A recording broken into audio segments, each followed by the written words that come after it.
Journal tout bac, je vous le disais tout à l'heure, et ça continue. Retour dans les centres d'examen. Comment ça s'est passé? Comment fallait-il développer tel ou tel sujet? On en parle tout de suite avec Franck Ménestré et ses invités depuis le lycée Édouard Belin. C'est à Vesoul.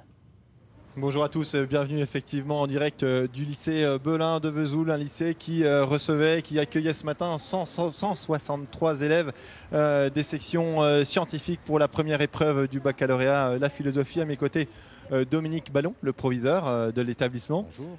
Cette rentrée, quand même, il y avait eu une petite inquiétude, notamment par rapport à un mouvement social au sein de la SNCF. Comment ça s'est passé? Vous avez eu des retardataires, vous avez dû vous adapter. Comment ça s'est passé?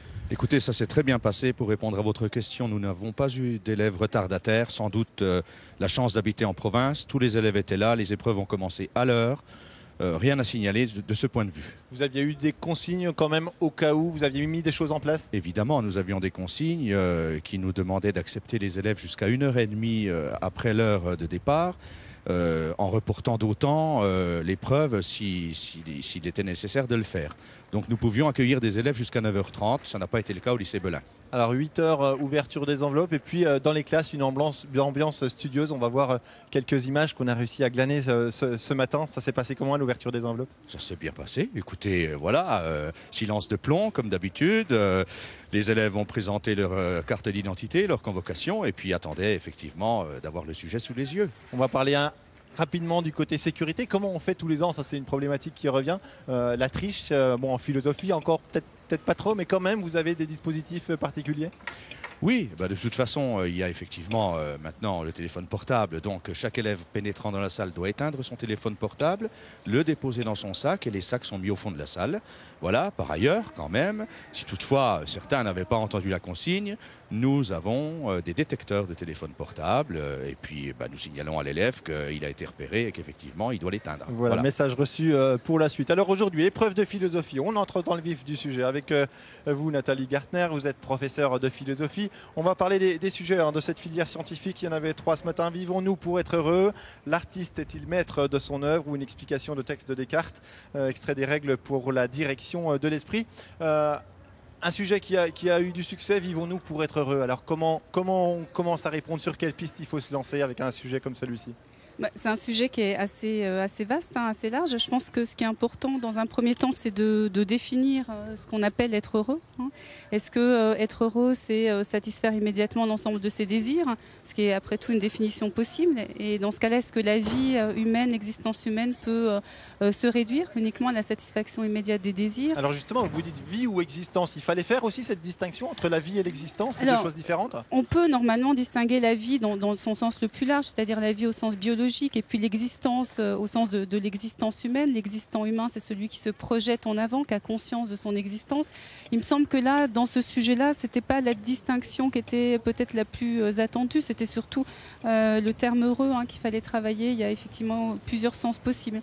Et donc, soit effectivement être heureux, c'est satisfaire tous ses désirs, soit au contraire, être heureux, c'est se réaliser soi-même, c'est être capable de réaliser alors soit son humanité, d'un sens très large, ou réaliser ce que l'on est en tant qu'être de raison, en tant que citoyen participant à la vie politique, ou alors en tant qu'homme ayant des relations d'amitié avec les autres.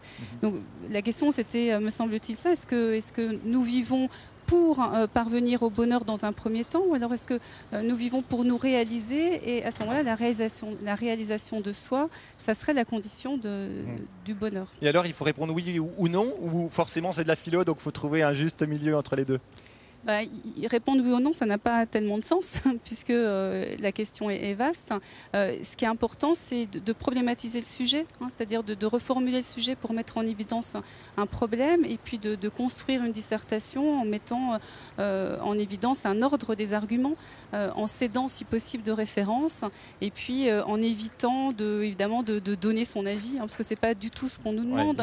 Il faut essayer de penser le sujet. Voilà. D'accord, je vous remercie pour ces explications. Justement, vous parlez de donner leur avis. On va demander à aux premiers concernés qui vont s'approcher de nous. Alors, des candidats qui ont passé le bac ce matin, Félix, Tom et Lou, qui sont triplés ici au lycée Belin.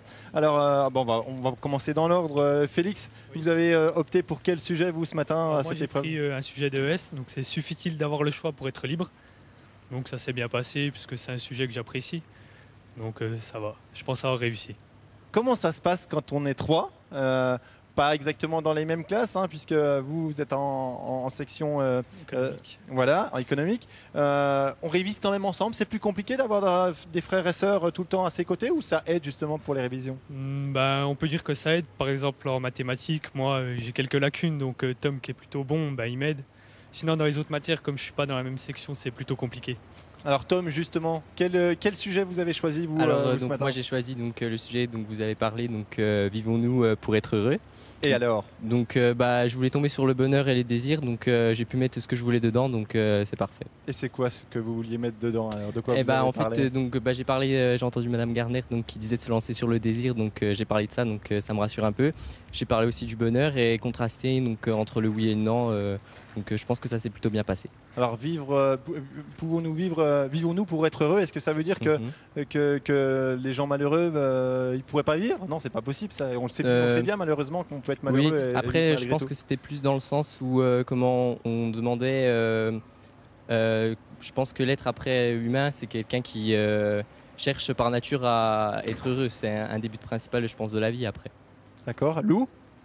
Moi, j'ai pris le sujet sur l'art. Donc l'artiste peut-il montrer son œuvre? Et je pense que ça s'est bien passé. L'artiste est-il maître de son œuvre, je crois. Pardon, oui. Et donc, l'œuvre se construit au fur et à mesure avec les idées qui viennent, ou est-ce qu'on maîtrise tout dès le départ? Comment vous voyez les choses, vous? Moi, je pense que les idées viennent au fur et à mesure et qu'ensuite, ça crée une œuvre. D'accord. Félix, pour terminer, vous êtes triplés tous les trois, mais on voit quand même des visions différentes, 3 sujets différents. C'est toujours comme ça à la maison. On a beau être jumeaux, on n'est pas forcément d'accord. Ah oui, c'est sûr ça. Ouais. Quand même, on est tous différents de toute façon. On a chacun notre caractère et puis on est comme ça, on se complète avec peu. un petit esprit de compétition quand même. Oui, toujours celui un peu. qui sera le meilleur. D'accord. Et c'est qui le meilleur? C'est Tom. C'est Tom. C'est Tom. Eh ben, bravo Tom. On vous souhaite plein de bonnes notes à tous les 3, en tout cas pour le baccalauréat. Et puis bon courage pour les épreuves à venir. À bientôt. Merci. À bientôt. Merci.